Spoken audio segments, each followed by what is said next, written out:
Halo semuanya, selamat datang di channel YouTube Lilin Tua. Selamat datang kalian juga para taruna dan juga para pelaut.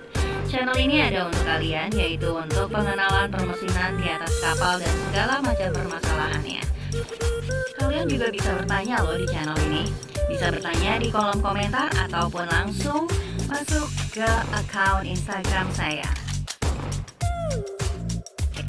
Oke, kalau begitu tolong di subscribe ya. Dan juga tolong diklik tombol loncengnya agar kalian tahu kapan video-video terbaru akan diupload. Dan juga klik tombol like-nya.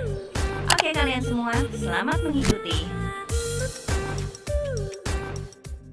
Halo, jumpa lagi dengan Lilin Tua melanjutkan program tentang bevel. Kalau kemarin kita sudah menjelaskan fungsi bevel, di mana bevel adalah salah satu faktor yang ikut menentukan kinerja daripada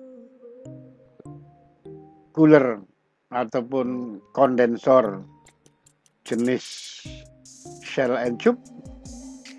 Maka pada hari ini, pada part 2, pada bagian kedua ini, saya mau menyampaikan bahwa untuk bisa menjalankan fungsinya, meningkatkan efektivitas kerja dari cooler dan kondensor shell and tube, maka konstruksinya harus dibuat sedemikian rupa. Ya. Kemarin saya ulangin, kita ngomong tentang fungsi. Sekarang untuk bisa melaksanakan fungsinya, yaitu mengarahkan aliran fluida yang diproses. Ingat, fluida yang diproses, bukan yang memproses. Yang kedua, menambah efektivitas kerja cooler dan kondensor dengan memperluas, menambah luas permukaan dinding sehingga permukaan panas. Ya.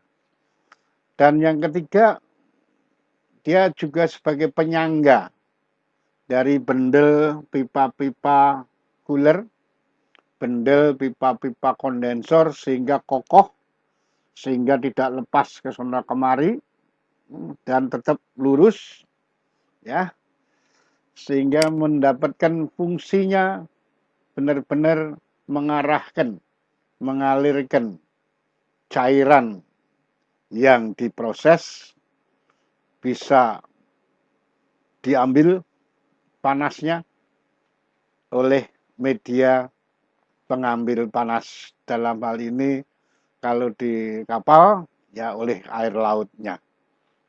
Ya, sekali lagi, yang diproses yang dibevelin adalah yang diproses.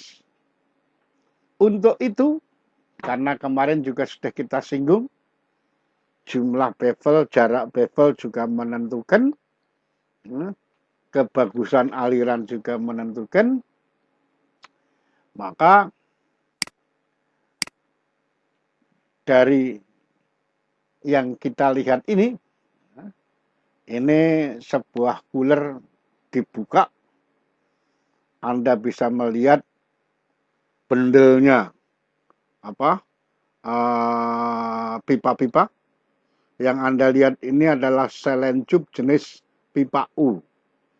Ya, ada shell and tube, ada shell and tube-nya berbentuk pipa U, ada shell and coil.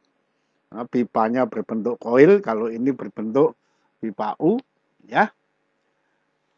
Peran bevel sangat menentukan. Ya. Kemudian kalau kita lihat yang ini, kita juga dipertontonkan oleh peranan bevel dalam rangka peefektifan pengaktifan, penyerahan panas dari yang diproses ke yang memproses. Ada bevel, ada expansion joint, ada saluran masuk yang diproses, ada saluran masuk yang memproses, ada saluran masuk yang diproses dan juga sebaliknya. Ya, kita lihat posisi bevelnya. Demikian juga ini, kita juga lihat salah satu jenis saline tube yang dibuka juga memperlihatkan betapa pentingnya fungsi bevel. Di sini tidak kelihatan jenis bevel apa, tapi yang jelas kita akan mendapatkan beberapa konstruksi atau konstruksi beberapa jenis. Dari beberapa yang kita lihat tadi, kita dapat menyimpulkan ada tiga jenis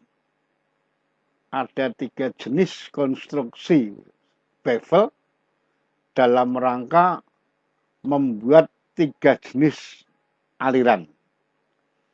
Pertama, single segmental bevel. Yang kedua, double segmental bevel. Dan yang ketiga, triple segmental bevel. Ya, yang single segmental bevel itu terdiri dari dua plat, ya, plat penghalang. Yang satu menghalangin bawah sehingga dia lewat atas, yang satu ngalangin atas sehingga lewat bawah. Tapi dia single, cuma satu. Sementara yang double, dia dialangin pertama kali atas dan bawah, sehingga dia harus berobos ke tengah-tengah. Begitu masuk tengah-tengah, dia dialangin oleh bevel yang berfungsi menghalangi di tengah, sehingga dia harus bercabang dua, ke atas dan ke bawah. Ketemu lagi, karena ketemu bevel yang menghalangi atas dan bawah. Sehingga wujudnya adalah demikian yang double segmental bevel. Ya. Masuk ke dalam, pecah dua, naik atas dan bawah, ketemu lagi, masuk ke tengah lagi. Sementara yang ketiga adalah jenis susunan bevel untuk aliran triple segmental bevel. Mula-mula dari atasnya dipecah jadi tiga. Atas sendiri, sama bawah sendiri, dan tengah. Kemudian berobos tengah, ditangkap oleh dua ini. Kemudian dia harus lewat lagi di atas dan di bawah. Jadi triple segmental bevel. Ya. Nah, kemudian di antara tiga ini ada double segmental bevel ini yang wujudnya lain. Sering tidak diwujudkan kayak demikian, tapi diwujudkan seperti yang tengah itu berupa plat utuh, sementara yang ngalangin pertama yang harus berembus ke tengah itu tidak dua plat yang seperti contoh ini, tapi pakai yang ini. Ya, yang double, yang gambar B itu dibentukkan, diwujudkan dalam bentuk lain, konstruksi lain, yaitu biasa disebut O-ring bevel dan disc bevel. Yang disc bevel itu di sini disebut sebagai disc bevel juga, tapi yang O-ringnya disebut duck out bevel. Ya, duck out bevel. Nah, sama. Sehingga dalam 2 hari ini kita sudah tahu fungsi segmen bevel dan juga konstruksi bevel, ya, sehingga Anda tahu mengapa bevel ini penting. Bagaimana dengan untuk yang jenis finite tube atau plat untuk bisa mengarahkan itu? Anda lihat di finite tube fin itu sirip-sirip itu adalah gantinya segmen. Selain untuk menguatkan, dia juga untuk mengarahkan aliran udara. Sementara yang untuk plate type, untuk mengokohkan dari plat-plat, platnya dibuat bergelombang, ya, sehingga dia tidak lentur. Dan untuk mengalirkan, gelombang itu selain untuk mengokohkan juga untuk bikin turbulensi. Nah, ini adalah bevel yang ada di heat exchanger, terutama cooler dan kondensor jenis cell and tube. Kita ketemu lagi besok dengan cooler dan kondensor juga, tapi yang kita bahas lain. Yang kita bahas adalah zinc anoda. Ya, kita ketemu yang akan datang dengan zinc anoda. Dan sekarang selesai. Jumpa pada program zinc anoda. Sehat dan sukses.